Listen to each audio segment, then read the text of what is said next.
Welcome back to the MikiDz Podcast. Yes, sir. Yes, sir. I am MikiWAR. DJ Dainjazone. Your boy DJ Rell. And we're getting pretty good at this thing. We got a lot of practice under our belts now, huh? Yeah, well, we haven't been here in a while because we've been on the road. On the road. We're taking our shows on the road. Yeah. Fresh off of the East Coast. But of course, we are episode, MikiDz Podcast, episode 37. 37. Yep. 37. Yep. Oh, yeah. See, everybody's got it. We all bilingual. You know what I'm saying? We got a live crowd, a live audience in the building. Yeah. Make some noise, Sean. Andre Cox is in the building, ladies and gentlemen. Hits That only works. is in We'll the take building. that. Someone killing someone in something? need of help.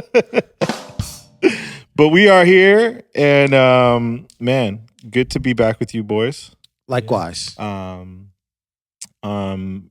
You guys recovered fully from the East Coast? Man, that took me a minute. Yeah, you know what, man? It was a good, it didn't seem, it was such a short trip, but it didn't seem like a short trip. Right. And it happened, it was like, right now we're recording this 2 weeks ago? Yeah. Yeah, Sure. we were home all last week. Yeah, 2 weeks ago. So Yeah. it still feels like it happened a couple of days ago. Yeah. But it was a great trip, man. Yeah. Big ups and huge thank you to Big Night Entertainment. Mhm. Correct. Mhm. Beatsource. Randy, Beatsource. Mhm. Shout out to DJ Costa, DJ JD, Mhm. Vinny Vibe, Jason Wise. and everybody who was involved with these Yeah. link ups. Absolutely.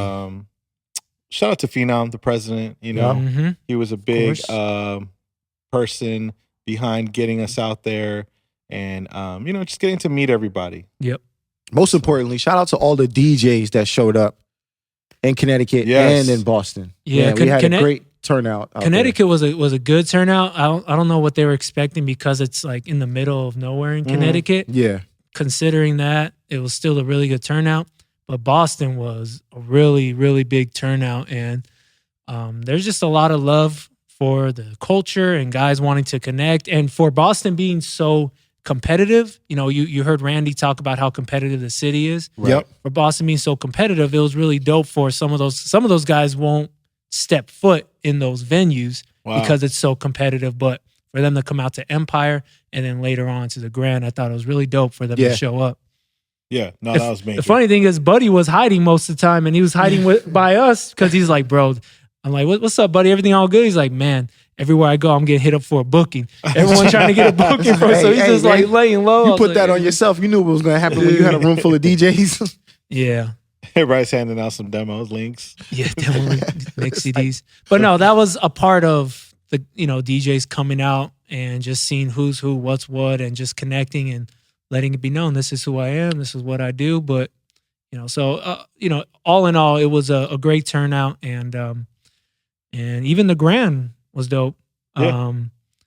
A-Trak did A-Trak. He did a really good job. Yeah, he closed for me. A-Trak closed for Mickey. That's right. Mickey I'm glad they sorted that out because I wasn't for sure who was gonna close for who. It's disrespectful. Man. But, Put some respect yeah. on my man's name. I gotta say, we talked. I think we talked about this in the earlier episode, but when we walked by the Grand and saw how beautiful a venue it was, Oh, yeah. from the outside, but we started to give Joe his flowers, and he was ready to give his own flowers on the drops. Come on, man.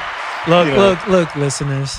I come on this episode every other week talking about my experiences with the Grand and MikiWAR and Big Night, and it's just like, okay, cool. I'm not saying nobody believes me, but it's just like, oh, word. We didn't even step foot in the Grand yet. Right. We were walking outside past the Grand, and these two guys are like, yo, you DJ here? I was like, man, come on, I've been trying to tell you, but it's cool. Sometimes you just got to experience it for yourself. Experience it for ourselves, man. Trust me, I've been there, done that. Listen, you got to experience it for yourself. And yeah, give those guys a shout out because those venues were beautiful. We got to check out downstairs was Scorpion, if I'm not mistaken. Scorpion Bar, yeah. Scorpion Bar downstairs. That club gets popping. Yeah, which was dope. Yeah. And then obviously at the Grand with Miki and A-Trak, beautiful venue. great venue. Definitely looking forward to check out their other venues out there as well.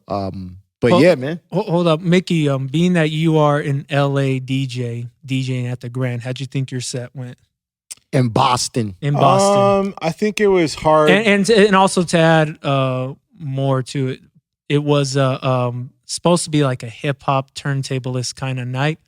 So it wasn't like I don't think anyone was expecting a top 40 set, but just familiar, cool hip hop stuff. Sure. Yeah. Yeah. Just so the listeners know.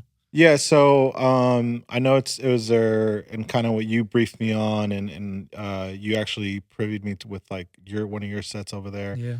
And it being a hip hop night, going into that set, it was kind of like, all right, like it was really an open-ended book, not knowing what to go. I think my job, or at least what I thought my role was at the night, was just to keep it familiar and not too out of bounds. Shout out to Mag Park. We're still getting phone calls after hours. Hey man, listen. But get that money. Get that money. No, we're leaving that in. But okay. So yeah, going into that set, I think after you shot me one of your playlists, I think for me, my role is just to kind of keep it familiar. Even though I was a co-headliner, I think I had to respect what I assumed or could have happened afterwards. I will say it was a kind of a late crowd in regards to, I think when I jumped on was 11. So, and Drew went on before you. Drew, and shout out to DJ Drew. Yeah. And it being a hip hop night, he had it in kind of a more like mellow house, up tempo vibe. So of course, per usual, I think this is usually all of our theories, but we try to like keep it similar to the last guy before you finally get comfortable with the equipment, spacing, and everything, and then start to go into what you think you want to do. And so, I don't know. I played up tempo for a bit, brought it back down to what I felt was like opener hip hop, familiar records, some R&B stuff. I saw, the Bottle Girls were there. There's some girls, early tables, not much of a dance floor up until like towards the end. And so I just kind of played what I thought A-Trak might not play. Yeah. And keep it as familiar as possible, and then try not to do too much. I'm not the guy that is going to have his logo thrown around the screen all night or like crazy lighting. So I just wanted to play my role while showing a little bit of, some flavor, because it was a room full of DJs. So you kind of want to like pepper it with something, some tricks or whatever, or wordplay, whatnot. So I think I did that for the most part. I did get a couple curveballs from some people in the room. They were like, "Oh, go up tempo," and I was just like, "Okay, here we go. Like, let's do that." And they were employees. Let's just say they were people that at some point either cut our check or were part of the venue. So, gotcha. I'll take their feedback seriously versus like just some random person. Of course. So that's where I kind of like towards the end of my set took it up there, while still keeping it not too wild. And then A-Trak went on. So I think I just had a support. Shout out to a couple people in the room who did shoot me some feedback that they enjoyed it. Some people were talking about bringing me out to DJ somewhere other places. So I guess, that one gig from doing that gig happened. Nice. So that's always good. And outside of that, then A-Trak took it over, and he did his thing. It's always amazing. I think that the identity of that night is still kind of open-ended, because the first guys, and I know you said the key word there, I think, is turntablist, because they had Z-Trip and Craze before A-Trak. Yeah. And then, which are very turntablist heavy. And then there was actually a great moment, I think you caught it, which was they had the camera set up so that you could see what's going on the decks. Yeah, they had an overhead camera. And then they were able to project it on top when he got to cutting a little bit. That looked sick. Like, if that's what the vision is, and to just extend on that or expand on that, I think they got a great thing going on there. Speaking to A-Trak's set, because we heard him 2 nights in a row, once at Shrine and then at the Grand. Yep. And I had posted videos of him just cutting it up in the middle of his set. And it went over a minute, because I could only post a minute of it. Right.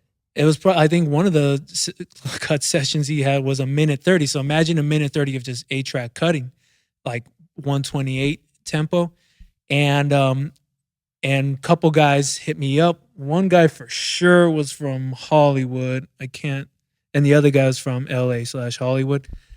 And he said, which are two different things, people. Yeah, they're two different things. We'll go back to that another episode. Yeah. And it's funny, Spin to Leg posted a tweet that says people from Hollywood are different from people from LA. Or bars. You say you're from Hollywood, you're not really, something like that. You didn't move to LA. You didn't move to LA. You moved to Hollywood. Yeah. Thank you. Okay, so with that being said, so the Hollywood guy says something like, this isn't working. But all he knew was my video, right. And he didn't see the end of the video. And there are certain points where the place not erupted, but enjoyed it because both nights were music lovers, and not only were they music lovers, they were A-Trak lovers. So, so he can do what he wants, and everything will be fine. And they hit me up saying this can never work in a club, and I'm like, you got to understand what A-Trak has built for himself, for sure. or what not just A-Trak, but some of these guys have built for themselves. They can do this whenever and wherever.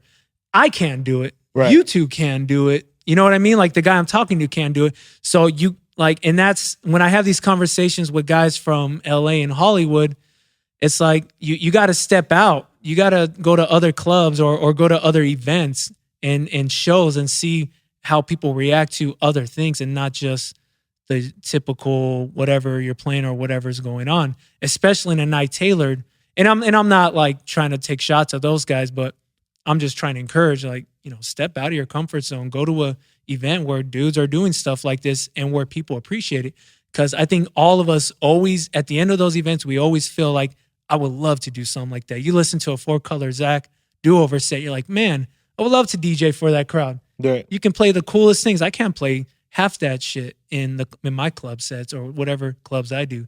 But, you want to do those types of venues. So, yeah, it's, just people that's just all I had to say about people that had something to say about A-Trak scratching. Like, man, we should all want to be in that position to just do what we want. I think that goes back to like even when Rockticon and him got into it on their tweet thing and the whole road thing, because Rockticon is speaking on behalf of kind of what we've done in regards to the lane that we've gone versus the lane he's gone. And at the end of the day, like A-Trak's put in the work to be able to be that guy that can go up there and do a cut. Yeah. Or if he would have done one of his juggle sets, like we'd all obviously appreciate it. Yeah. And being able to find and educate and push, and that's where we really got to give the flowers to Big Night Entertainment.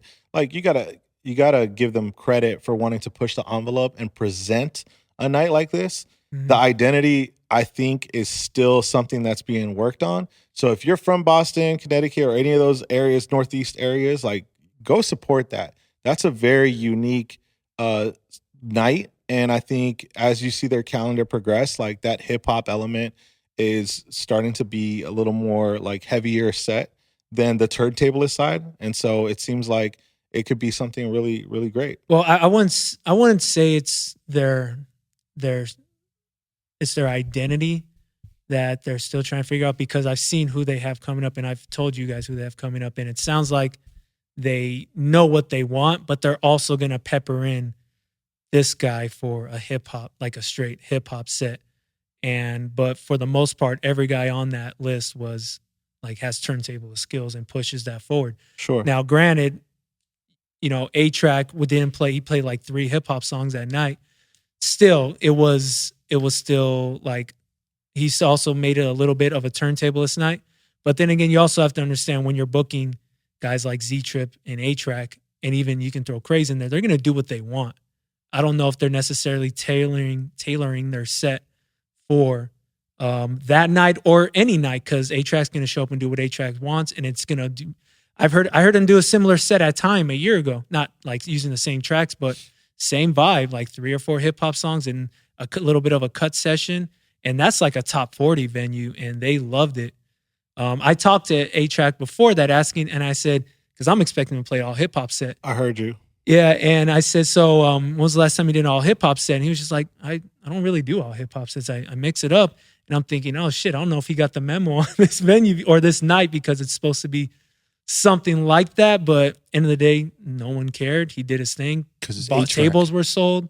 His people were there.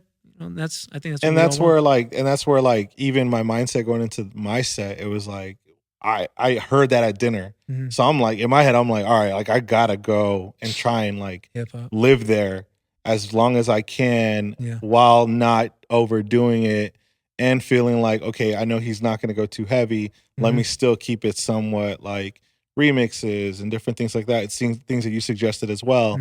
And just try to, you know, I don't know, create some energy. And again, like, you know, at the end of the day, for the night it was, and they had their table sold, and the dance floor eventually started to fill in right when A-Trak went on. But that dance floor, like, they were music lovers. That's what was so dope about that crowd. 100%. Like, they were down for whatever.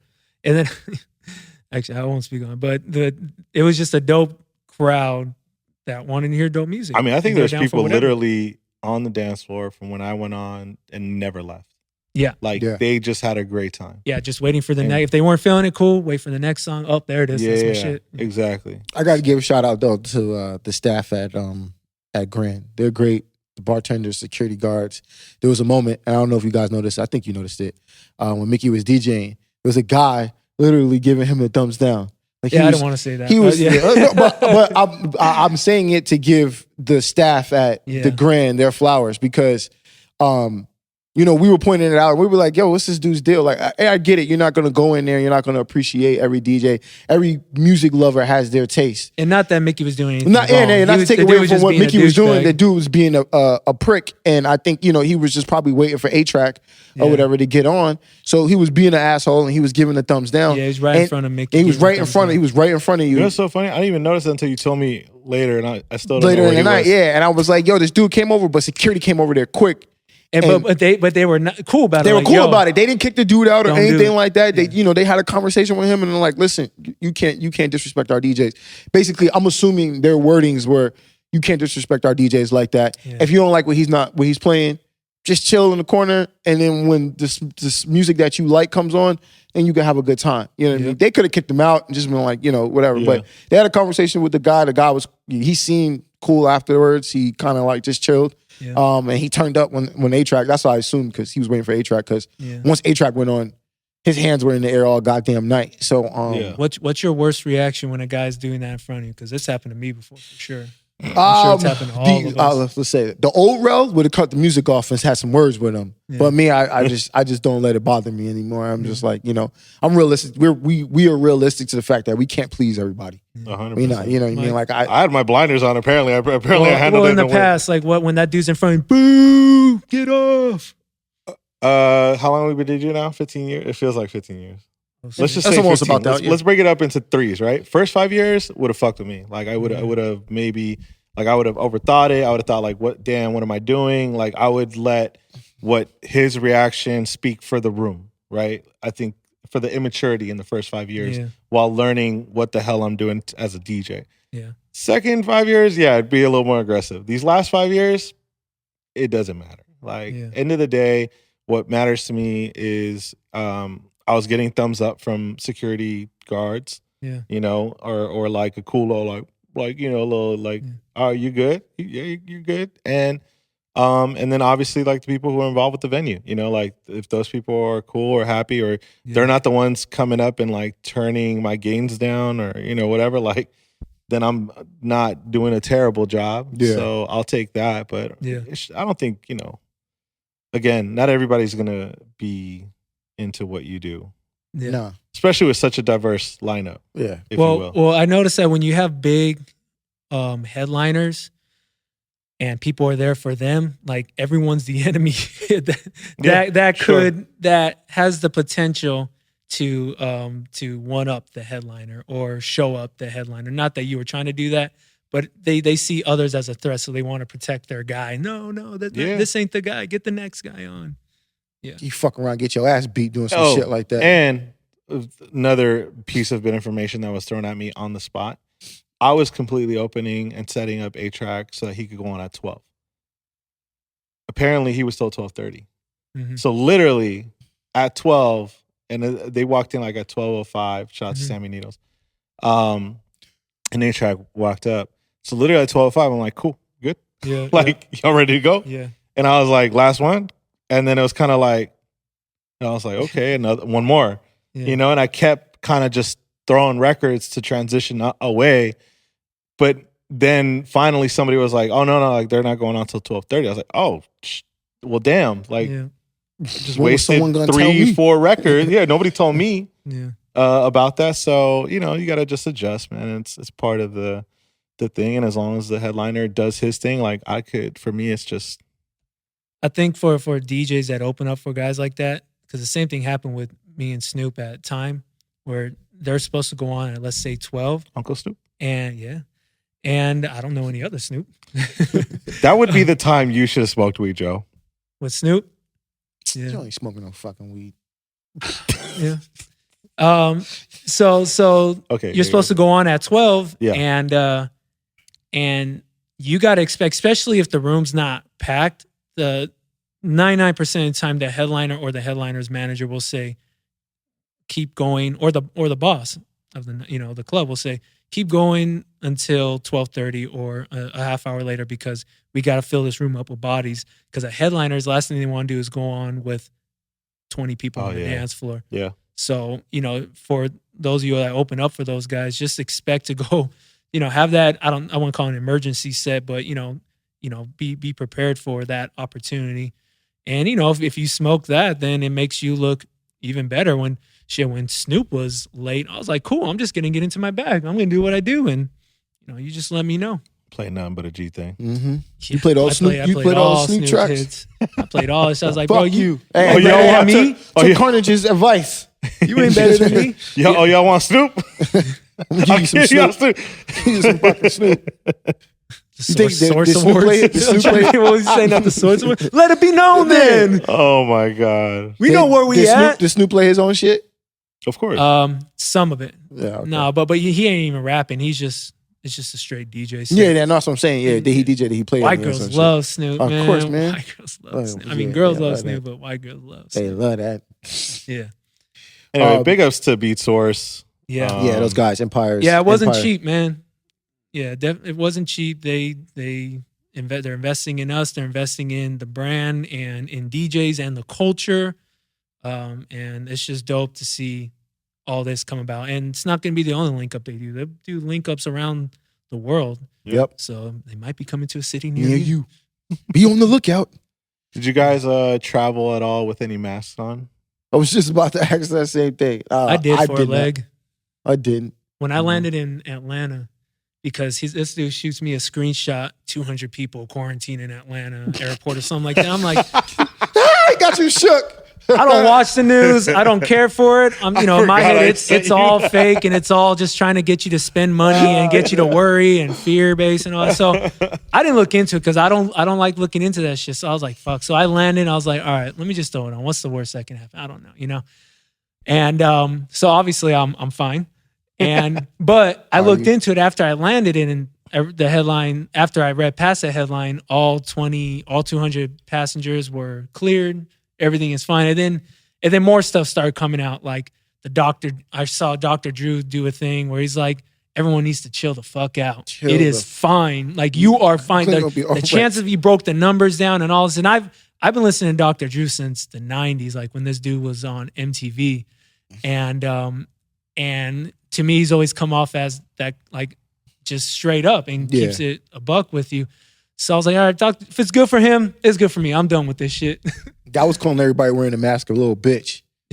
you ain't say, like, you got a better chance catching a fucking flu than you do that shit. But see, that's the thing. No one knows anything about it. So, like, my niece had the coronavirus a couple years ago, but it was a much smaller degree of it. But she's fine. Yeah, you know what I mean. So it's like we do these types of things because we're influenced by the media, and when you're in that sticky situation, you can say what you want at home, but when you're in that, potentially sticky situation in the airport, you're gonna be like, and you see everybody else wearing, you're gonna be like, well, don't I feel like an asshole, not wearing it, and or am I gonna feel even more like an asshole if I have it after, and all I had to do was wear the mask?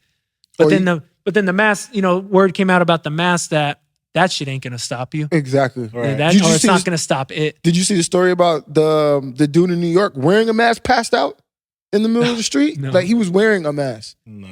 Fucking fainted right there in the middle of the street. And I'm like, There you go. The mask ain't supposed to let some air through. It's not supposed to cut off all the air. I don't know. They didn't explain why, how, or Right. the reason why he passed out. But I'm like, man, that shit's not saving you, bro. You just look stupid. I don't think I felt some type of way at all. Like hearing about it, I'm like, okay, I got a good immune system, whatever. Exactly. And then on my flight back from New York, I did feel some type of way that the guy behind me was coughing a lot. Come on, man. Like, hey, come on, man. like, hey, bro, come on, man. Like, take that shit to the empty aisle. But speaking of traveling, can't take you it guys serious. ever traveled next to a kid, or like, if you're sitting in the row, if they're anywhere, like, yeah, man, I had to sit next to a kid on the way back to LA. Mhm. How was that? You know what? It wasn't How too bad. old? It wasn't too Did the bad for old Rell me. come out? how old? He was like, he had to be like 4 or 5. Oh, Yeah. So, old enough to know better, Yeah. but still too young he want to act a fool and can't sit still for a minute. So, I mean, he wasn't too bad around me. And the parents were extremely apologetic to me whenever, like, he would That's cross cool. the boundaries and shit That's like that. cool, Like, have his yeah. foot all up on my side and shit. Yeah. I'm like, come on, man. You bumping my My elbow, elbows, man, bro. come Like, on. but I felt so bad for the dude that was sitting in front of him Mhm. because he was kicking the shit out of that chair, Oh, my my nigga. Yo, I was like, yo. And the dude in front was he was just sitting there like, like, he was tired. He didn't say nothing. I'm like, bro, I would have let this little nigga have it. Listen here. You go get this little motherfucker. wait, for context, and it's not really that important, but it is. What ethnicity was his family? The wife was Caucasian and the husband. So I was sitting, so they had 2 kids. Okay. And the wife and one of the kids were sitting in the row over, aisle Okay. seat, middle seat. I had the window seat. And then the dad and the other kid was sitting in my seat. And when I saw them walking up, and I'm like, please don't put the kid next to me. Please don't put normally people will put the kids on the outside. Yeah. So it doesn't bother nobody, right? But he put the kid in the middle. So the mom was Caucasian and the dad was like Middle Eastern or some Okay. sort of like See, that's that. where they fucked up. You got to put the kid on the window. Well, he didn't 'Cause the have kids love he him. didn't have the window. I had the window seat. So I'm saying if you have the choice between a middle and an aisle or a middle and a Yeah. window, you sit in the middle. Yeah, and you yeah. put the child on the Yeah. end. You know what I mean? Either Protect the them. window or the aisle. And protect the person next to you. And I'm like, but I can't blame people who are unaware and just don't know no better. You know, it's the worst is when these fucking kids play their music loud or play their stupid ass games loud as shit. Like, Yo, it's that's already another loud thing. on this fucking airplane. That's another thing the kid was doing. He was screaming mad loud. He was watching cartoons and he was screaming mad loud on the plane. See, like that to me like doesn't bother me because I understand it's like the kid just has to, he's a kid, but you can control the volume on a laptop or on an iPad. I mean, or I'm some saying the shit. kid himself was being loud. Like he was Yeah. screaming. Yeah, When he like saw something but funny or something like that on even the then, TV. I'm just that doesn't bother me too much. But turn that shit down or give the kids some headphones. Easy fix. I will say this though. That's on the parents. So most of the trip, the dad, like I said, the dad was sitting with me, and the kid was like, he was getting anxious, and the dad just like kept trying to find shit to like, entertain him, Yeah. whether it be like his tablet or something on the screen for cartoons to watch or whatever. And he was just like, you could tell like the dad was getting frustrated because he wanted to watch the movie that he was watching, and he was like, ah. So maybe like the last hour or so on the flight, they swapped. Mm. The mom came and sat with this one, and the dad went to sit with her. As soon as the mom sat down, this kid was locked in. Mm. Either he was drawing No, we know or he what was it locked is. in the screen. I was Yeah. like, Yeah. Well, we know I was we like, know what parents doing yeah, what at back in the exactly. I crib. was like, damn, I wish I had her the whole fucking flight. This was for Boston to LA. This was from Boston to LA. 5 hours. 5.5 hours, correct. You didn't sleep? Barely. Yeah, kids, they don't bug me when I'm on flights. I'm Barely. usually out. And Like, I while- don't while want to they're blame it. crying, I don't know. I'm You know good. what? I don't want to blame it on the kid. It wasn't like the Yeah. reason why I didn't get sleep was because of the kid. It was just Yeah. I couldn't get no sleep done. Yeah, So. we were nonstop on that trip. Yeah. man. We were non-freaking stop. You hit Atlanta and Houston. Yeah. So after Boston, I went straight to Atlanta, and shout out to my guy Jason Moon. He took me around some of these old places he used to book for. He's just chilling now, but it was great to reconnect with him.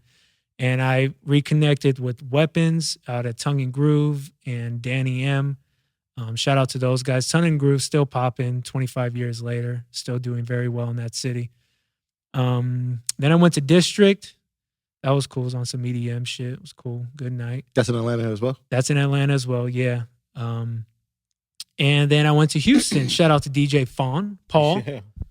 Yeah. Paul, I went to see him spin his whole set at Heart. It was a Saturday night, and he bodied it. Great crowd. He played everything.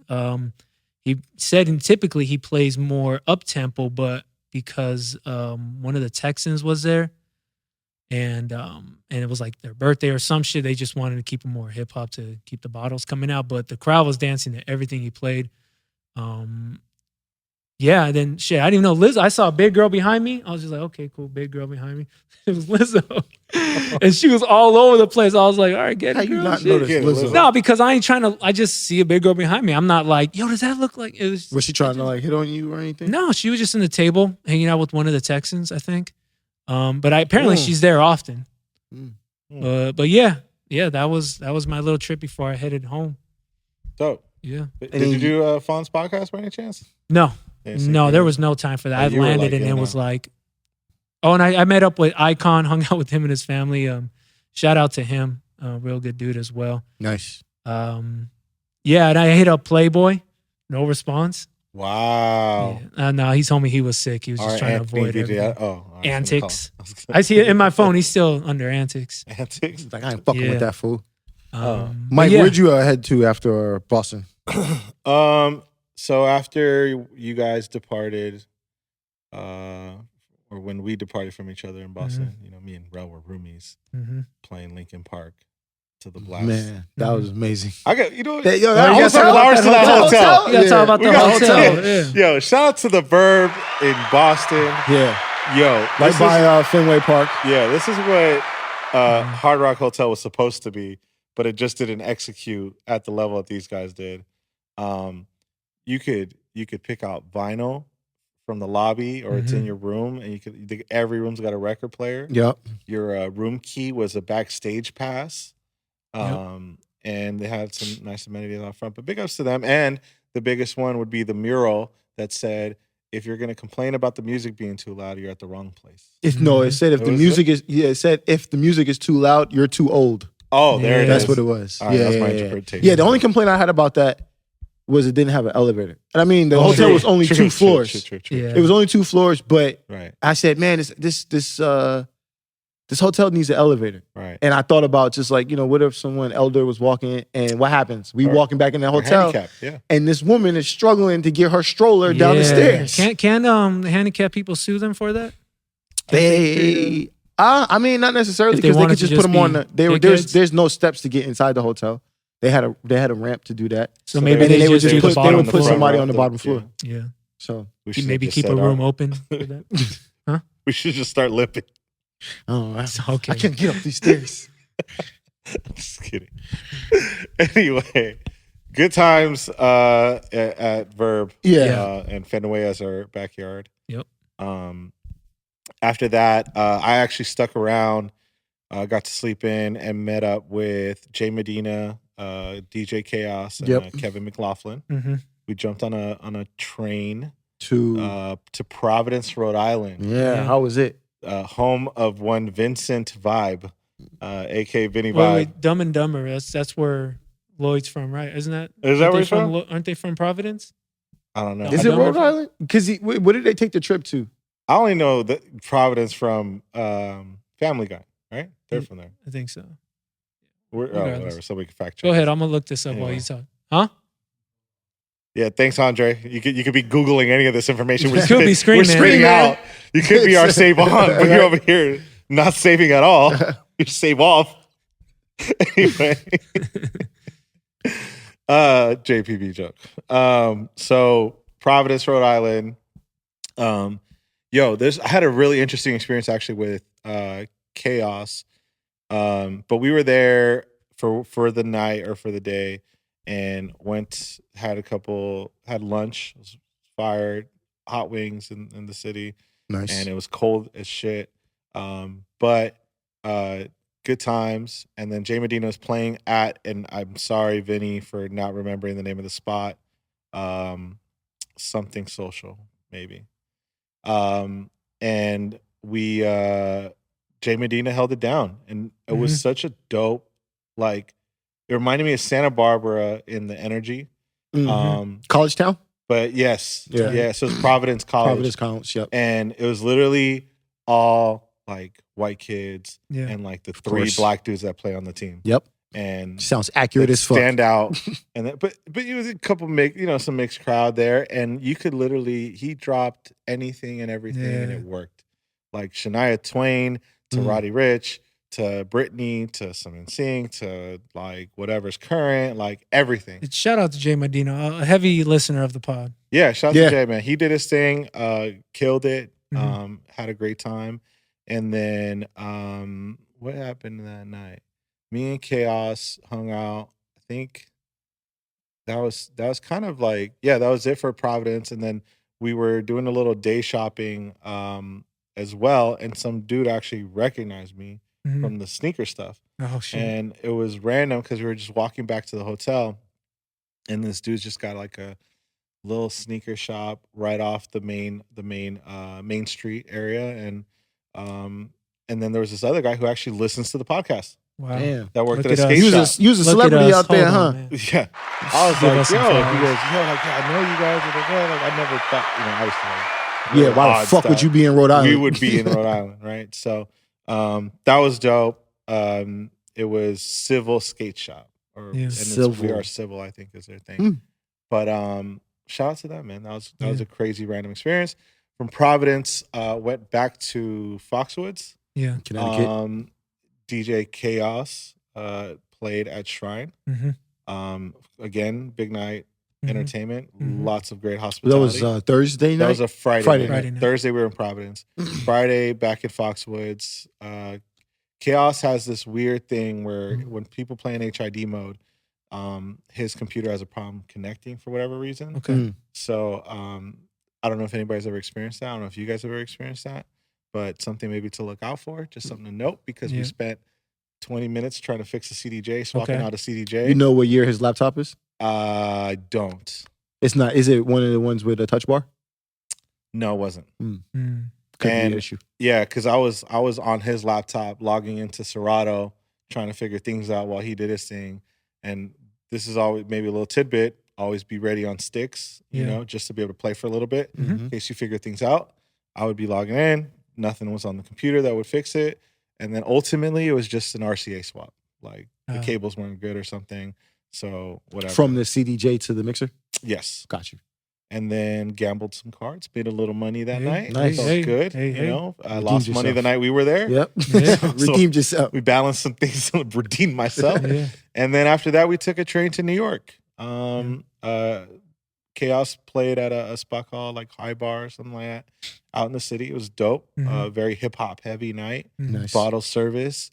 DJ booth was way too small for him and I to hang out. So there was no chance that was going to happen. So I hung around for a little bit and then I hit the streets. Shout out to Sammy Needles. He was in town. And I checked in with him, see what he was up to. He's like, I'm going to Marquee.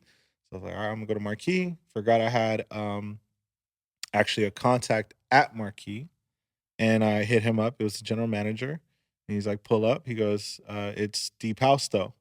I'm like, okay. Music is music. Exactly. I love music, And I think he just met me through a good friend of mine. Shout out to Upscale Vandal, who's very used to the hip-hop nights. And I was like, no, man, I DJ. I don't care. Like, I'm just down to go listen. And, man, it was a fun experience.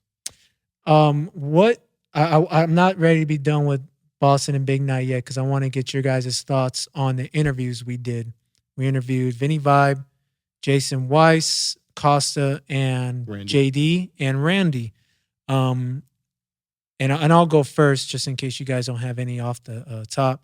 But just anything that stuck out in those interviews, anything that you've... Oh, you weren't done? Oh. Okay, I'm sorry. Go ahead. Back to the MikiDz. I was trying to look up. Do you know the guy who? Because you paused. I thought back to the MikiDz when we talk, say, setting enjoy it up, shit. man. Oh, okay. Wait, do you know who the house DJ is with the mask? The ski mask. That's okay. That's I can give so many examples that DJ Snake's label. The ski mask. Yeah. Walker. It's with an M. Yeah. Like Monto. Milan? No, Monto. Oh, wait. Let's see. Hold on. I can see it. I can't say it. You know what I'm talking about. Yeah. It's at the tip of his tongue. What about him? He was the one that was DJing. Okay. And Mala. Okay. Okay. So. Not to be confused with Mana. No. I typed Mana and it wasn't. They weren't wearing masks? No. Okay. That's fair.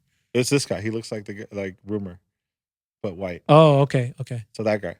So anyway, he was playing. And was he wearing the mask? Yes. It's probably very hot. But second time at Marquee, first time I was there, I saw Eric Deluxe DJ. This time I saw Mala. Mm-hmm. And it was an interesting night. Yeah. Fun, but interesting. And the crowd was like... Elaborate. In a different world. You ready to drop a deep house set? No. Were the lights very dim? Were there any... Was it dark in there? No. Lasers? It is. Yeah, so you didn't get that because he would get a little like brighter, if you will, on his like style of set. Yeah. And I think he like held it down. And I think it was because they had this other guy, again, don't remember his name, but like some other DJ that they canceled at Lavo came over and he's another big time DJ. Mm-hmm. He brought his sticks. He brought sticks. Oh, shit. But they had a very interesting night. And I say all that because Sunday night I wasn't supposed to go out. And I will say this. Do you guys remember? Brown Sugar was in New York, right? Took place in New York. Brown Sugar. Yeah. I thought it was Chicago. New York. No. Brown Sugar was New York. Oh, right. Okay. So I remember watching Brown Sugar. Now, to me, for many other reasons, like that just like it had that like New York, like rooftop, golden era rooftop lights, like that vibe. And I don't think all the times that I've been in New York, and again, I'm not going to certain, maybe not all the areas, but I hadn't been to a spot that made me feel that vibe. Yeah. Finally, I went to a spot and I walked in and First song. Huh? First song you heard walking in. Thinking of a probably master plan. Probably some reggae track or some Afrobeat shit. It was it was by Burna Boy. Yeah. And like and it was going off. Yeah. I can imagine. So it wasn't packed. It was like this like it was Sunday. Keep in mind, I'm not going out. Took a nap. All I did was like work all day and then listen to the Joe Budden podcast while walking New York and grabbed ramen and I was like, oh nostalgia, totally vibe, right? And what a time. And when I went back to the room, I'm like, I got a 5 a.m. flight. I'm not going out. Like, forget this. I'm just gonna take a nap, do my thing, whatever. My man JR from Adidas hits me up. He's like, yo, I just landed. Pull up. I'm like, pull up where? He's like, this place called Last Lap. I'm like, okay, like, fine. Like, JR's a good friend. Want to go say hi. Haven't seen him in a while. It's like, all right, fine, I'll do it. So I go out, I go to the spot, and man, I walked in there, and it's like the super low key, just one neon sign, a security guard, and a curtain. And you walk in, and you hear Burna Boy playing, and the most beautiful, naturally skinned women, like with accents, like, and I'm just like, yo, where am I? Like paradise, my nigga. Where did paradise. I walk into? You know, girls are wearing like Sakai sneakers, and like, I'm just like, oh my god, I'm like, what? I've only heard about y'all. Yeah, I didn't know this was real. You fucking with them sneakerheads.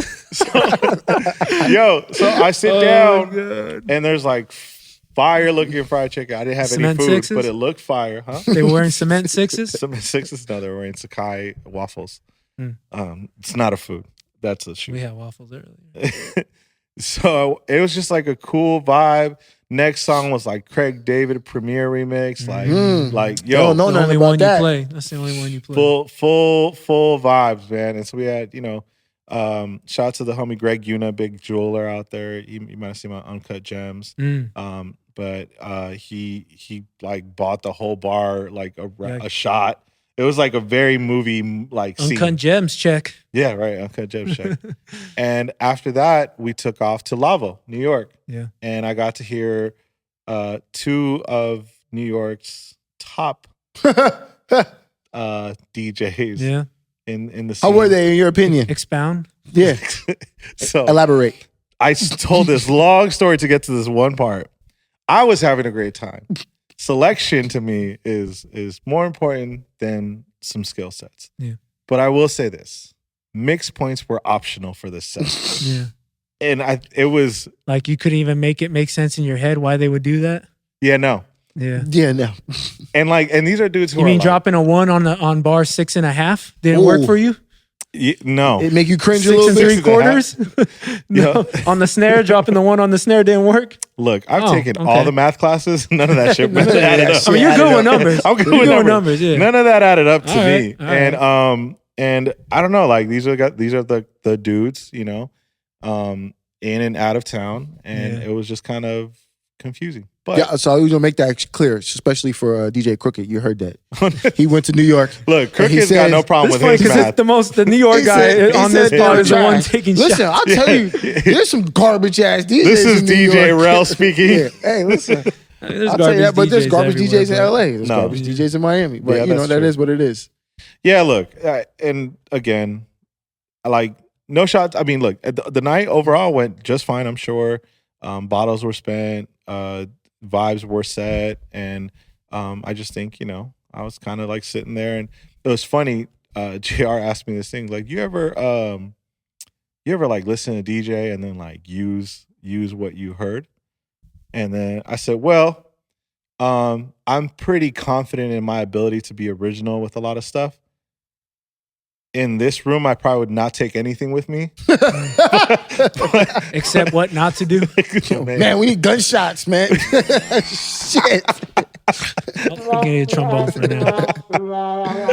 And a rim shot. But with that being said, I did say like, every now and then there is something that someone will do something, or I specifically told them there's things that people will say, like on the mic, because that's something I always try to like find a way to improve on. Yeah. Like there's something that somebody might say, and I might try to like find inspiration in how to make that my own sentence. How was that though? How was the mic? How was their mic presence though? You know what? There wasn't heavy mic work that I remember, which was surprising. Yeah.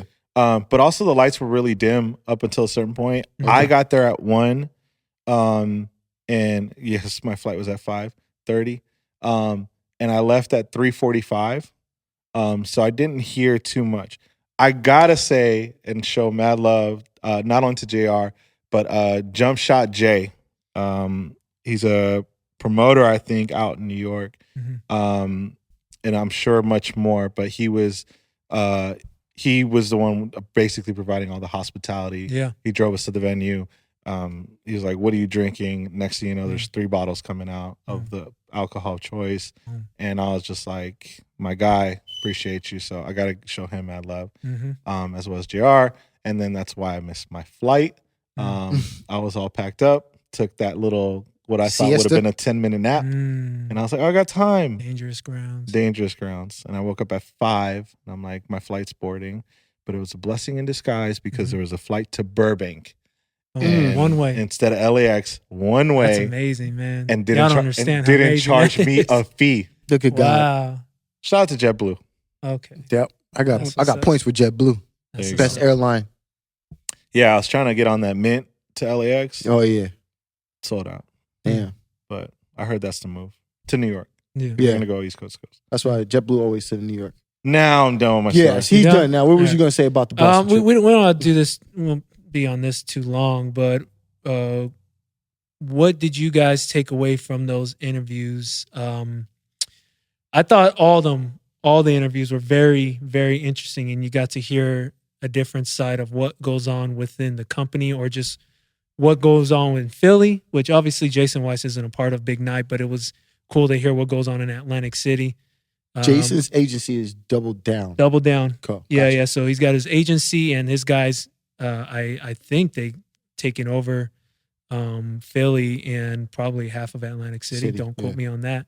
But what Randy said about branding stuck out to me, because he said if you're spinning at other venues who has a brand that doesn't line up with theirs, then they're not interested in working with you, because they only want the best brands, and not only the best DJs, but the best brands to line up with what they're doing. And it makes total sense. And I think we've tried to convey that message on this pod. You know, don't just take any booking. If you can't be upset if Tao or Big Night or whoever says no to you, because they might have looked at your shit and say, well, this guy's just taking anything and everything, and we don't want guys that are just taking everything and anything. It's as simple as that. Yeah. So that's one thing that stuck out on me. Stuck out to me. You guys don't have to add to that, but was there anything that stuck out within the interviews? I think overall, obviously they're focused on hospitality was huge. Yes, big. Yeah, I thought that was extremely dope. I thought that was definitely something that the DJs need to be aware of and know that spots out there like that exist. Yeah. And they should realize what their value is and how they should be treated when they walk into a new venue. Specifically with Randy, I thought it was great that he said something when I was asking him about the effect that sports teams take on his venues and whatnot. He made a really good point as to point out like major cities like New York and LA. Yeah. We have celebs outside of the athletes. You know, we have actresses and actresses. We have writers. We have musicians. Same thing with New York. And you know, we can spots out here and venues out there can rely on those people. Boston doesn't have that. All they have is their athletes. Their athletes are their celebs. The athletes are their celebs. So I thought that was great to really see the position that they're in. Yeah. Big Night in general, the position that they're in, and how they approach and comparing themselves with the Tao groups and those guys like that. I thought JD's perspective on obviously the wedding stuff, and how that helps him and transitions into when he does these major clubs. I thought that was dope. A great perspective about that. Yeah, I think it's clown shit when you saying, "Oh, you a wedding DJ, huh?" Like I'm a DJ, motherfucker. I can rock a club too. Like exactly. I think it's whack when DJs or like a lot of you don't understand these DJs that do weddings and private bookings are getting like sometimes 10 times as much as what you're getting. I'm here to you test know what I'm saying? that. You can have that fame and clout and all that bullshit. But that's what I'm saying. Some guys are booked a year out. And if you're doing it for a living and you're trying to get a bag and make a living off of it, that's a route that a lot of guys, a lot of DJs, women or men, go in that route to make sure that they secure the bag. And they do these clubs and these nightclubs because it looks good on the resume. Sure. So I think it was great to have someone like JD shed some light on that avenue of DJing, because like you said, it does get a bad rep being a private or a wedding DJ, a corporate DJ. So him doing that, and then I thought like you said, all the interviews itself were great. Yeah, but those were the topics that really touched me in a way. And before you jump in, Mike, I will say this: if you're looking at the long game of this, if like you want to DJ for a long time,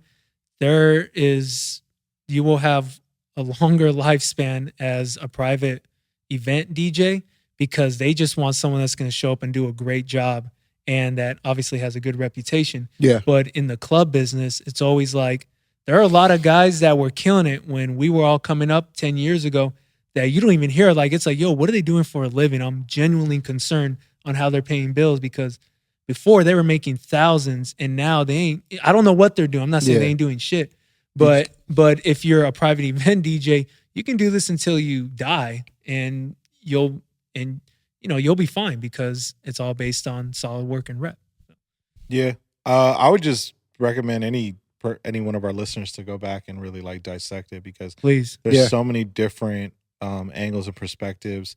It's great to see, and you guys, will have heard on Randy's episode. I mean, he's throwing gem after gem.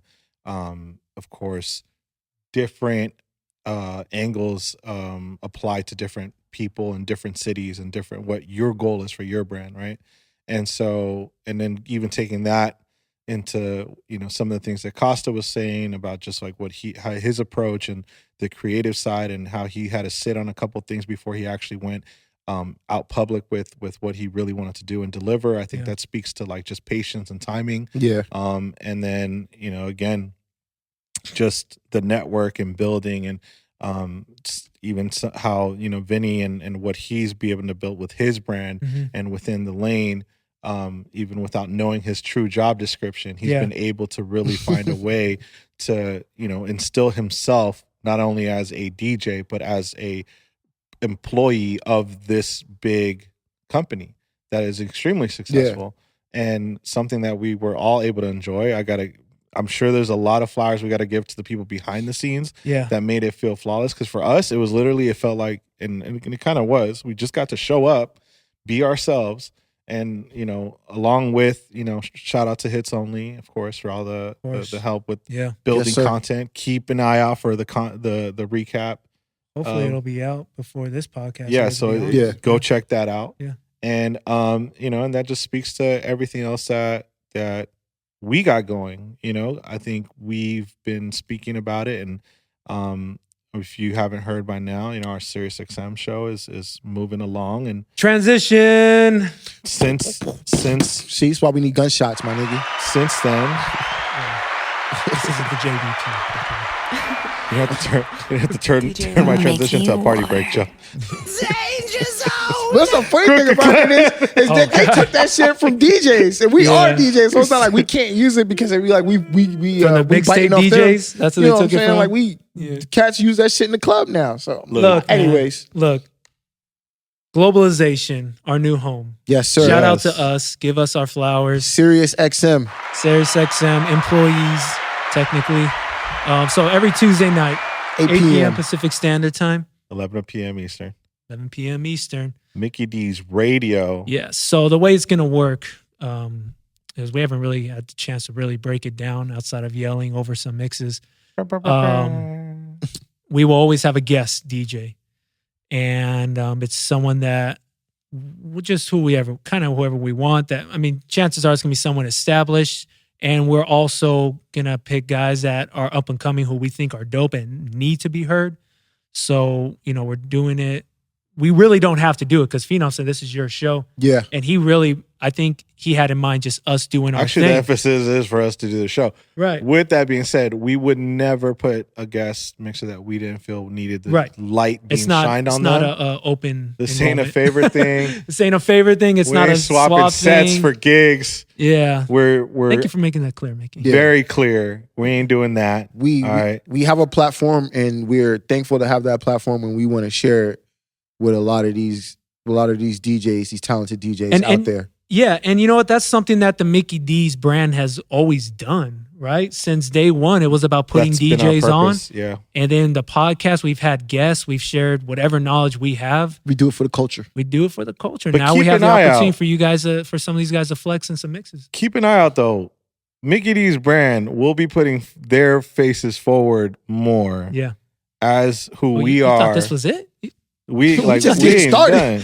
We for a long time, you know what I mean? This is a game? And this was the goal with the podcast, right? Like we wanted to make sure that people loved us as individuals and our different perspectives because we don't always see things eye to eye. Yeah. You know. You talking about I love you guys. I mean, we know.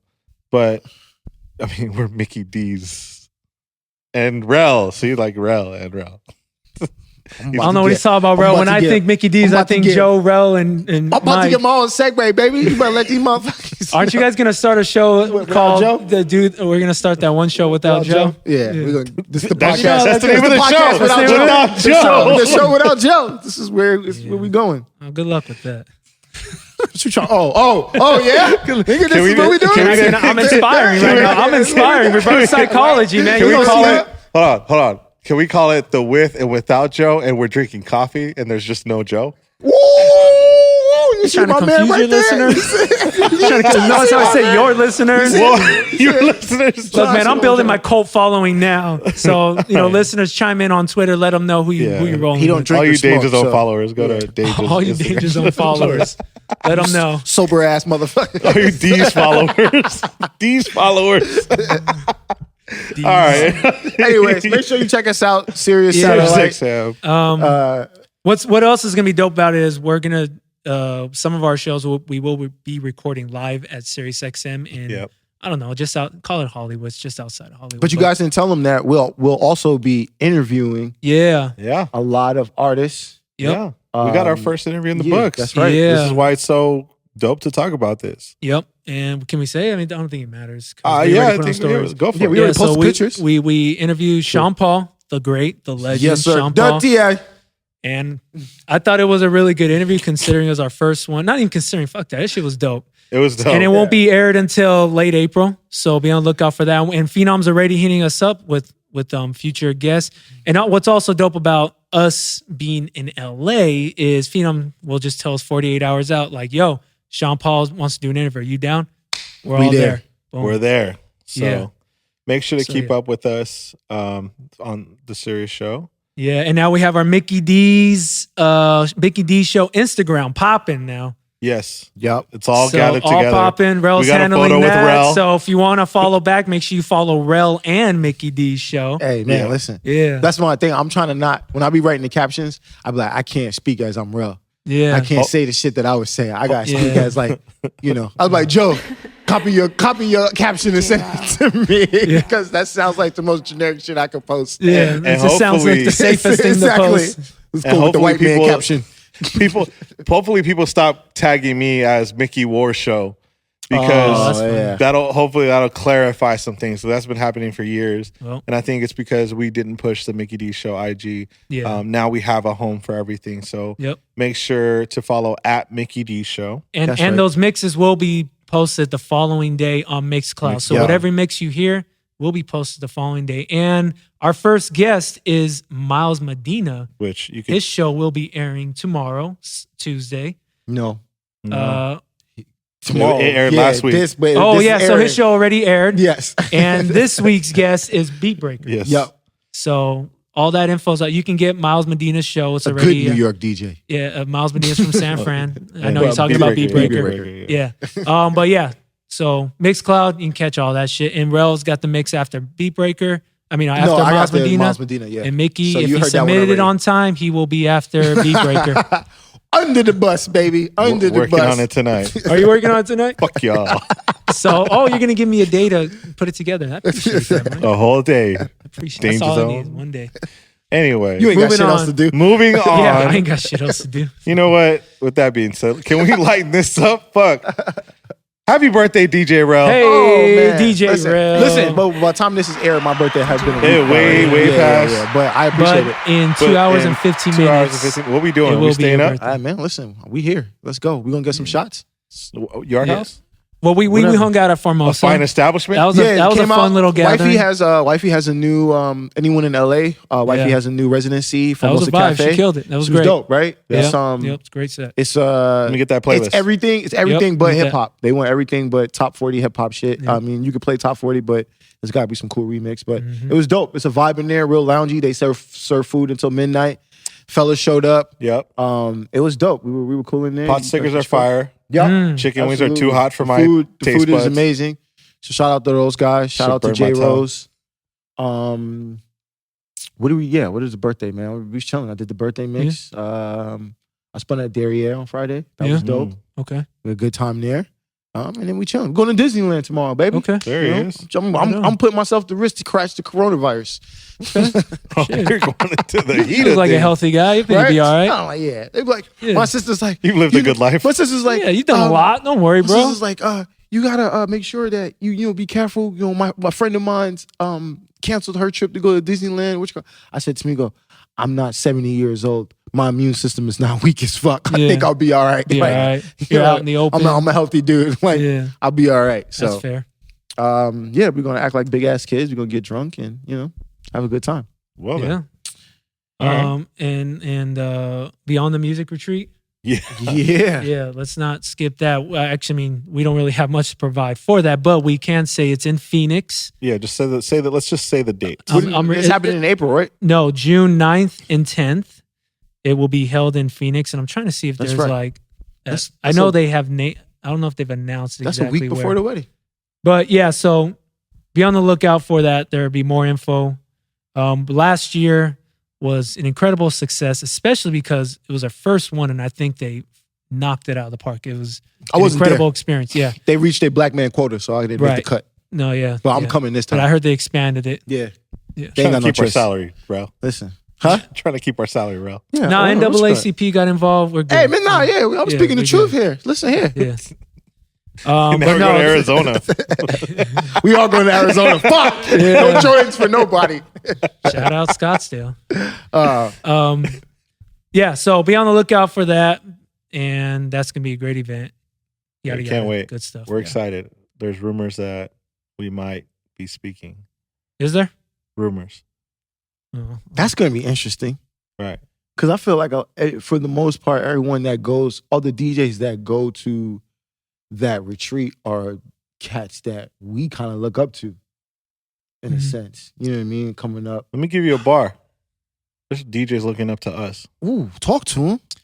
You know what, man? I'd say the guys that were on the panel were guys that we looked up to, but I felt like the guys in the crowd were right there with us, or they were just the next wave. Shit, there was a 16-year-old there with his dad last time. Right. Kid from, forgot what was his name? Kid from Scottsdale, I think.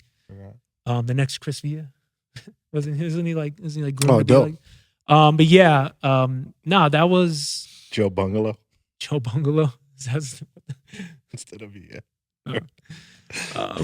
That there was definitely a lot to be said about that event, but I don't want to get into it Until we have more details. Yeah, it's just know it's a great event. You're fucking up if you're not showing up. Yeah, make sure you. No, I was inspired after that last one. That's what I was trying to say without saying too much. Yeah. I was really inspired, and I felt like most of that stuff I had known. Yeah. But I think the energy of these DJs with really good questions and.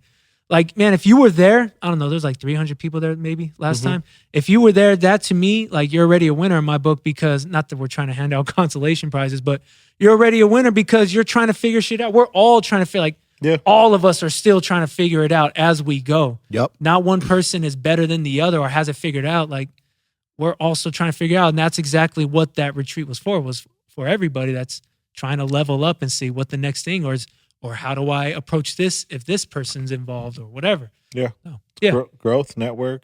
Yep. Everything. Yeah. And, What else? What else? Miki's got a fight coming up. We got to promote. We got a Dom King. Yo, give him his flowers. Ding, ding, ding, ding, ding, ding. Let's go. We don't have that, but we got Miki got a flight. A fight coming up. Celebrity boxing match. Celebrity. Hey, yo, Celebrity Miki, TV? he just said it. He Death just said match. it. Listen, he just said it. You know, cats that look up to us. Miki is a celebrity. Yeah. Celebrity match. Well, if they're asking for him in Providence, you know what Rhode I'm saying? They Island. know about you in Rhode Island. And by the way, Dumb and Dumber did take place in Providence, Rhode Island. There it goes. Okay. But So, yeah. talk to us about the Miki, fight. When is it? Break us down. Who's the contender? What you been doing? Are you nervous? Break it down for us, man. Okay. Who's the dead man? March 22nd. Okay. Industry Boxing, That's San Diego. Dead man. We there. Inside of Park Nightclub We with a pulling Q. up. Dead man. And my competitor is another DJ. He goes by Bar One. BAR. Guess what? John the Doe. number Guess what? Is that his one. name? John And Doe? When you done with him, he's Come on, gonna be man. bar none. Bar None. Bar none. I think his nickname is the Oxcord something. That don't even sound Oxcord flattering. King Okay. or Oxcord. Does that mean he's got the fire? So he's a DJ and his name is Oxcord He's a DJ? King. Yeah, he's a That's DJ. what he just said, nigga. I'm not paying attention. I'm trying to think of what else I can throw in on this. Right. So anyway, he is 2-0. Mm-hmm. 2 knockouts. Oh, Oxcord Lord. Yeah, but you're Miki Warlord. Come on, man. Give him your flowers. So, yeah, I don't know. I think it was just one of those things. I've been training for about a year Trained my whole casually, life for this. and it just Waiting for was this one of moment. those things where it's like bucket list. I'm 35. You know, Has year Rocky been on 17. repeat? Has Rocky Watched. been on repeat? Huh? Rocky been on repeat? No, I should watch all those movies. Watch though. all the I'll tell you what Rockies. was Watch all the hype me up. Creeds. Rocky 3 was my shit when he got Watch his ass kicked. The Fighter. Yeah. Yeah. No, see, Yeah, look. yeah, Speaking yeah. of getting my ass kicked or getting anybody's ass kicked, Yeah. I went and sparred. Like I've been sparring, Yeah. but not like Heavy. crazy. Yeah. Like getting used to movements, swinging, whatever, footwork, everything. I'm feeling really good. By the way, Yeah. like we have a game plan. Yeah. This is gonna air still a week before. week before so the I can't fight. speak too much Yeah. about what I've been doing. Matter of fact, I haven't been posting at all. Yeah. Publicly. Unless you're Yeah. a close friend. Your close friends. So Yeah. now people know who's not of my close friends. Yeah. But Well, step your game up and maybe you can get there. Man, reality's a motherfucker. Shit. It's going to hit you. You may not like it, but you just got to keep rolling with the punches. We trying to keep it real with our listeners and our viewers. All right, well, whatever. So I haven't posted much publicly about my workouts or game plan or anything like that, what I've been working on. But I'm excited. I just want to get this off the bucket list in life. If it goes well, we'll see how everything else goes from there. But speaking of getting my ass kicked, I did go spar with my coach. Shout out to Marcos, who I've known since high school, and now trains. He's Rell. now training your boy Rell and wifey. So you know what I'm saying. Rell might be chapter 2 of this. They've been trying to get me to do it, man. I'm not gonna commit. But look, what was I gonna say? Yes, so I went sparring with pro fighters. Yeah. Saturday morning. Yeah. And I know those moves. I got rocked. Yeah. And I think it's only right that I show you guys the video live so you guys can react to. Oh, you got the video right now? Yeah. Oh, yeah, I need to see that. So I'm going to show you guys. I sent it to, shout out to Andy. I sent it to him. And it's funny because he resent me the video and he goes, LOL. I wanted to resend it. Wanted to resend it to myself. I say, you ain't shit. You were sending that to somebody else. Exactly. Who were you sending it to? Shout out to Andy Ward, man.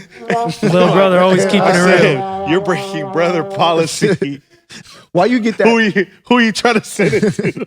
While you get that video ready, I want you to think about this question. Your approach to this fight. What are some similarities that you have that you would approach a DJ set?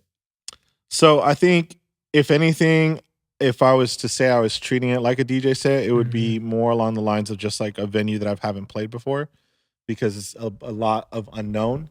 I think also it comes down to like maybe doing my homework on the venues, doing the homework on my opponent.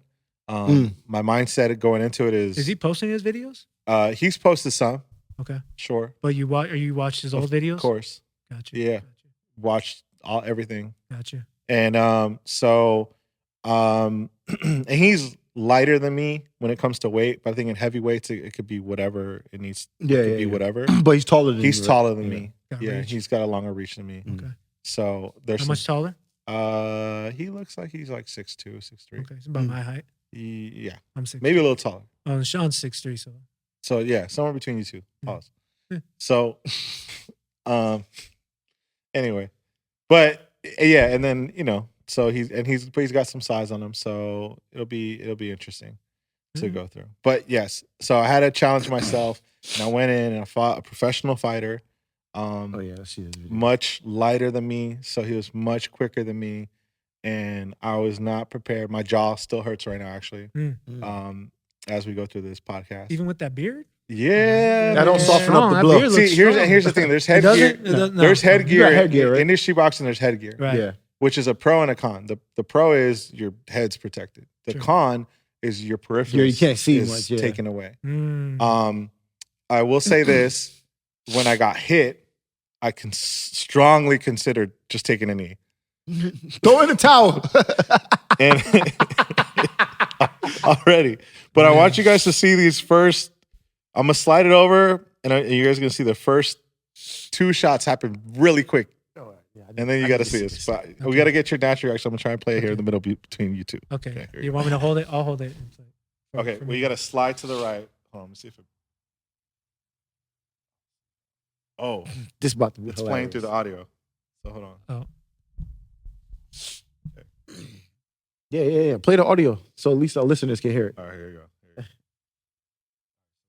Just slide to the right. There you go. Yeah, hey, let's go. Hands up, Mick. Good. Count. Yep. Hands up. Yup. Hands up. Nice, Mickey. Move that head. Nice. Oh, you reach. Yup. Let's go. He's a pro. He's a pro. He is a pro. He's a pro. Look, listen, my man. He is a pro. He's a pro. He's a pro. I can't say anything.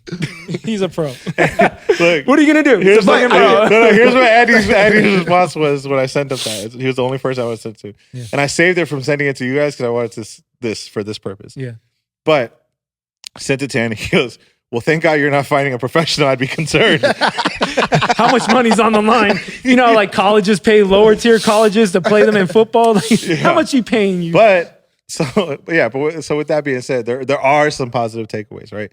So positive takeaway number one, him being a pro, he was throwing, and I asked him, he's like, what'd you throw that at? Because I got rocked. Yeah. I was like, what'd you throw that at? Because I want to know what I can absorb. Like a scale 1 to 10? Like he's 70%. Okay. So he said he was at 70%.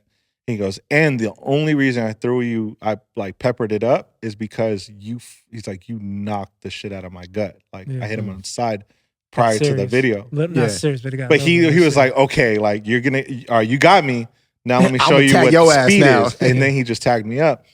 But considering how much he hit me, and he hit me more than that, I never went down. I didn't feel like going down. I was straight, but it was just a wake-up call. And so, my opponent's not that fast. He's not that experienced.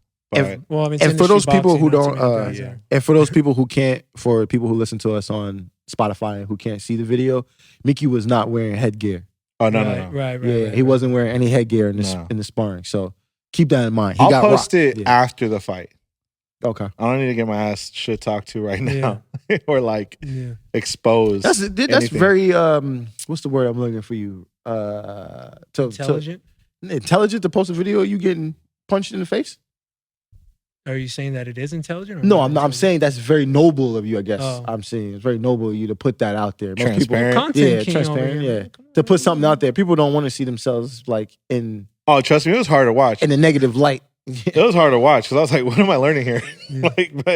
But there's things. What am I learning? What am I learning here? Getting my ass kicked. but shout out to Marcos, who's been by my side through this all. And again, like I didn't know shit a year ago, and now I feel pretty confident going up against another heavyweight in regards to like my speed and at that gear. Clearly going down to somebody who's like at a 160, 170. I'm damn near a whole other person. So it was. You weigh? I'm right now at like 285. Okay. Yeah, I started out at 310 when we decided that we're gonna do this. So worked our way down, not quite all the way down that I need to get. I think I got to drop another 10 pounds before the fight. It'll be it'll be all water weight, which is still that's still just like a lot of water that I'm Gotcha. drinking. So then once you get to there, you do this stuff that helps you. That last week before your fight is. But we're gonna be there. We pulling up, right, Joe?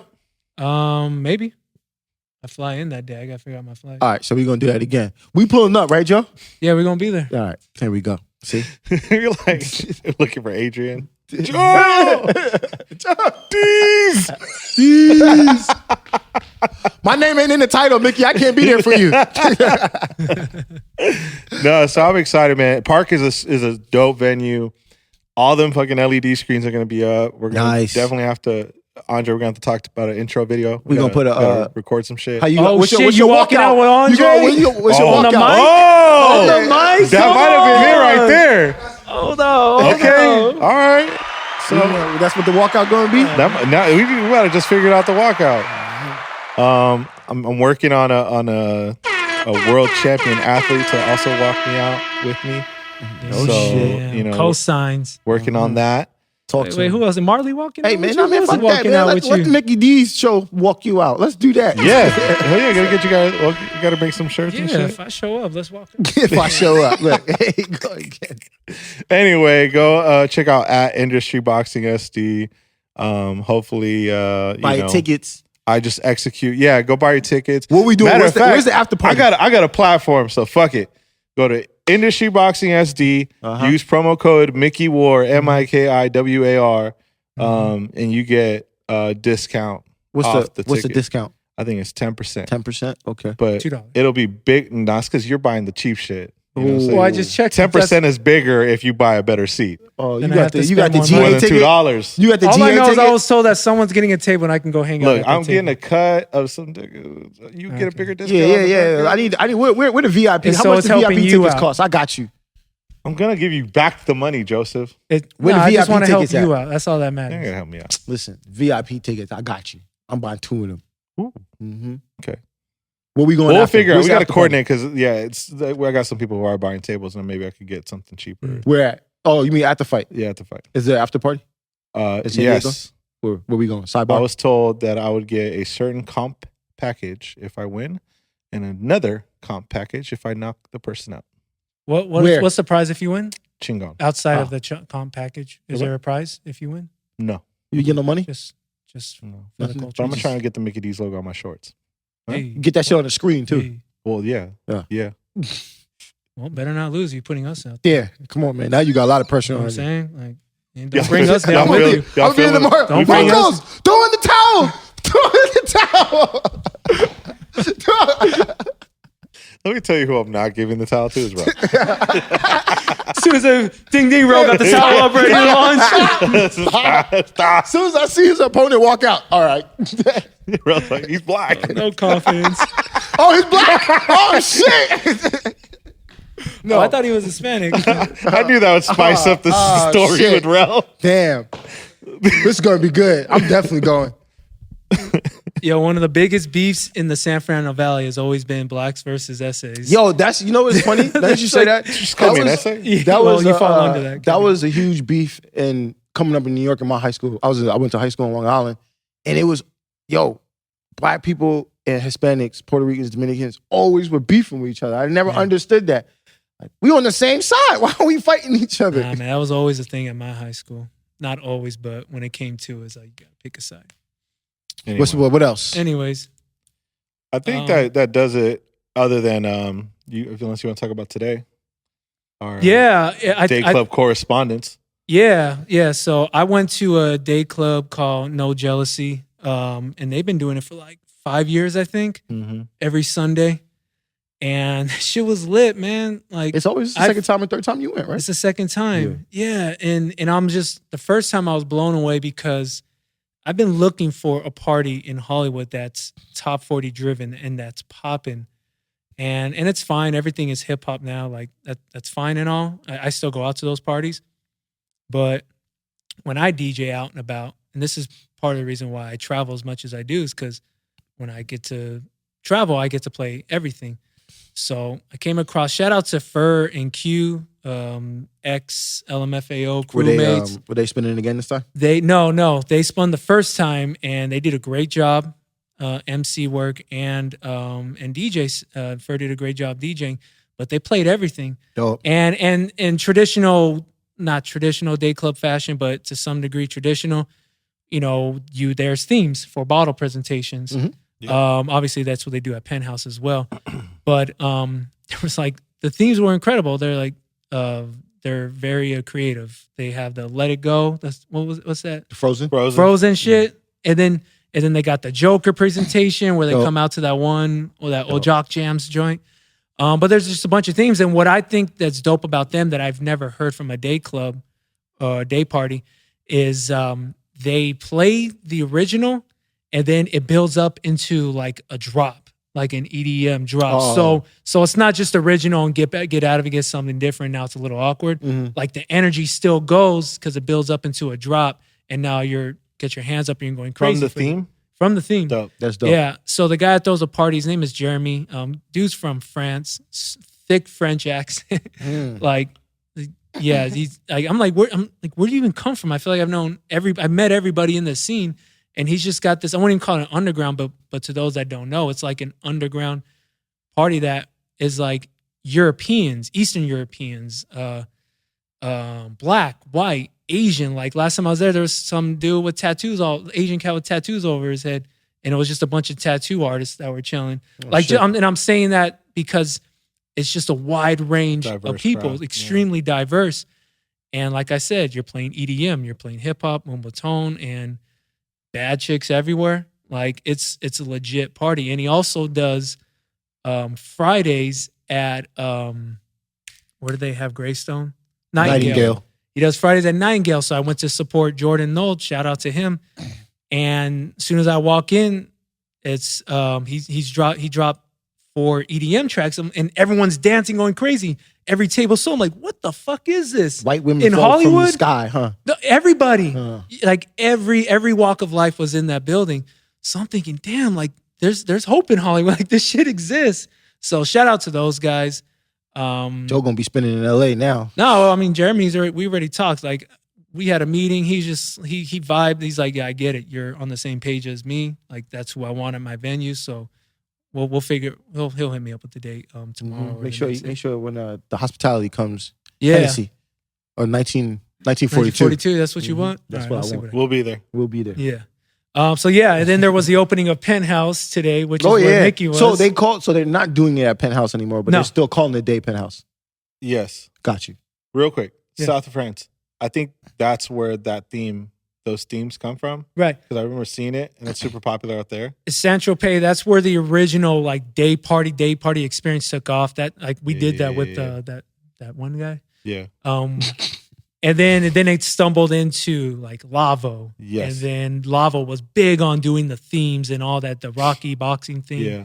But yeah. So for those that don't know I think that's dope. And No Jealousy is at Liaison. yeah. Is the venue. Ooh, At the I didn't old know that. Ledoux. Yeah, That's where it's dope. I that's spun where I there a couple started. of times. Yeah, that That was spot my is first dope. like legit Hollywood residency was Ledoux. It was the Ledoux, yeah. That's where we met Sean Antonio. Sean Antonio. Yeah. Shout out to Cool Whip, man. Cool Whip, yep. Cool Holding out the outside room. Yep. Whip. But yeah. But yeah, Penthouse, grand opening. They moved locations. They're no longer at what used to be the Penthouse factory location. and Penthouse. Now it's level 3. Level 3. The location of level 3. Yeah, level. Yeah. So they have moved. They invested into a new space. Put a It's lot a of bigger money space, into right? Put money into it for sure. It's much larger, much taller. Dope. It is 2 real stories, like 2 floors. It looks so good. I it- didn't see it at party. But Look, I was couches? Yeah. So I was not gonna go. I didn't want to go at first Not on the first day. because yeah. it's talking. I gotta it's the use first day. All of like the promoters and the people. Wait, we could just stop. No, go. Damn, that nigga just like, fuck your story. I'm gonna go to the bathroom. Yeah. Fuck you then. You ain't Joe Budden, motherfucker. we gotta put this bloopers in there. Yeah. It's okay. But this week, me and Rell are gonna edit this audio. I mean, I don't think I embarrassed myself, so it's all good with me. You know? No, it's not. Well, I mean, I'm sure you guys are saying fun stuff while I was gone. So anyway, the grand opening of Penthouse was this today. Dope. We're Rell. I mean, Joe and I are your day club correspondents. Mm-hmm. And, I went to Penthouse today with Dre Sinatra because even though I know almost every single promoter involved, including the owners of the venue and everything else, it still felt not so secure Yeah, Mm. to like not have a problem to get in. Nah, yeah. You got So it just felt like one of those days, man, where it's just like they had sold out the day. I heard like days prior to the event. Rumor says there's a couple guys with huge minimums that had reserved. And so they should have a huge night. What Record breaking. last season they were open. The most expensive 5. presentation was a $15,000 bottle. Not bottle, but presentation. So coffin? just the coffin. Just imagine what today's presentations cost at being opening day. Well, let me tell you, before I left, and I left early, 7:30, right before the sun went down. Yeah. I saw 2 coffins come out. Jesus. And And you know those are marked up too from 15K. Just because it's opening day. I would assume. no, I think You think they kept it no, at I 15? think the menu prices always stay the same. Okay. The table prices will Oh, fluctuate. gotcha, Yeah, gotcha. the bigger And the then, table. so the you more, just got to obviously. decide how you want to hit your minimums, right, Yeah. throughout the night. And I know I for a fact saw 2 coffin presentations. I saw 1 chandelier presentation. I saw 2 jet What's presentations. nice about the jet? And for those that don't know, this is a new venue, but even in their old venue, they had jets set up in the sky. Mm-hmm. And it used to be a gold, silver, and bronze or rose gold jet, and they bring them down depending on what level you did. Now it's just all the same colored jets, but there are 3 across the entire room. Yeah. It's a bigger room. And there's a second floor that they didn't utilize this time around. I'm assuming either they just, I know they kind of pressed on timing to get this open on time, but they did a great job.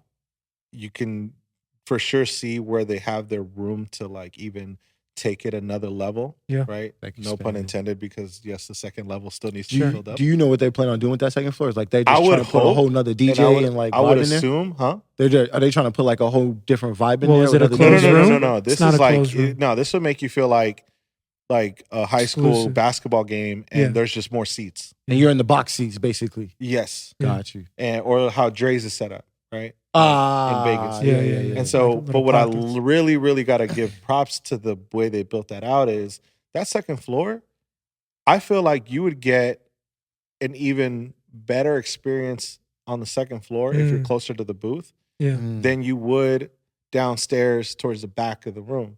But there really wasn't a bad seat. There were some tables that they're kind of in the tuck behind the DJ. Like the DJ has a table, and that like it's its own little party.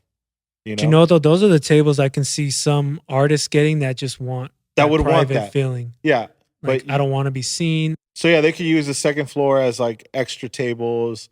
There are some bare spots in the club that I'm sure they'll fill in. But man, shout out to Crucial, who opened up the day. From all the videos and all the things. Like we got there around, I'm gonna say we walked in around 6. Okay. 5:50, 6 o'clock. But based on all the videos, they opened the doors at 4, which they had a line of like 400 people waiting. I saw that. I saw Dre's story. And then at like 5:30, you're already seeing like bottles and crazy light shows going on already. Is there a shoe drop? Say what? Is there a collabo drop? A collab drop? No, but just outside of Supreme, or? And then big ups to Butch, who killed it. He Butch did is the man. Great Butch is the man. Job setting up Dre, and then Dre went on, and of course, he took the energy to a whole other level. And it just, you know what? I'll say this much: last year at Penthouse, it did feel a little still too cool for school, Hollywood. Typical Hollywood nightclub hip hop night. Yeah. I'll say this much: like the crowd was more interactive. And they were having a better time. Do you think it's because it was opening day, or just the crowd is just a little bit more loose? Or because the DJs changed up the format a little bit? I mean, the format is still kind of the same, I would say. But I would also, I think the fact that like it's just been so long, and I think also that with daylight savings and like this being like it's still light out, like people really wanted to get into it. And there was a shit ton of alcohol being like purchased. Like there's a lot of money being spent. Day party season is here, baby. In LA. In LA.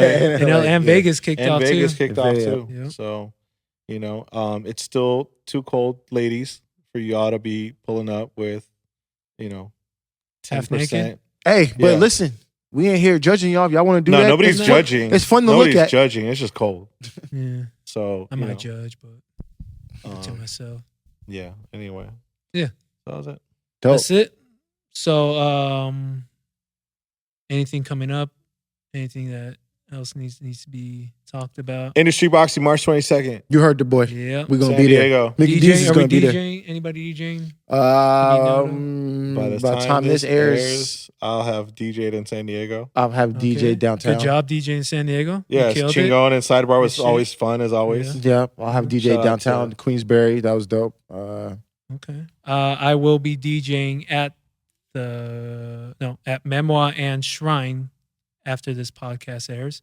So if you're around Boston on the 21st, the 20th, MikiWAR, and then Connecticut, Shrine on the 21st. Casa, where are dates at, bro?